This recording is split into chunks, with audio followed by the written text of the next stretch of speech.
Hello everyone, welcome to my world of D Quirky. After so long, I am doing a voiceover. So it was basically a girls' night out party. She is making a chili pony.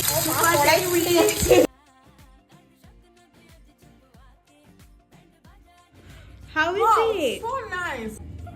Hostel লাইফে 4টে বছর এদের সাথেই আমার কাটানো। আমাদের একে অপরের সাথে আবার দেখা হয়েছিল 1টা বছর পরে, আর তার আগে একবার সৌমিতার বিয়েতে দেখা হয়েছিল, কিন্তু মনেই হচ্ছিল না যে আমরা প্রায় 2-3 বছর বাদে আবার দেখা করেছি। পরের দিন গেছিলাম ইকো পার্কে প্রিয়ার প্রি বার্থডে সেলিব্রেশন করার জন্য। সেখানে গিয়ে পেয়ারা মাখা খেয়েছি, কেক খেয়েছি, আরও অনেক কিছু খেয়েছি। আর লাস্টে একে অপরকে গুড বাই জানিয়ে, সেটা তো অনেক খারাপ লাগছিলই, বাট স্টিল আমরা খুব সেই দিনটা এনজয় করেছি আর এটিকেই মেমোরি হিসেবে রেখে দিলাম।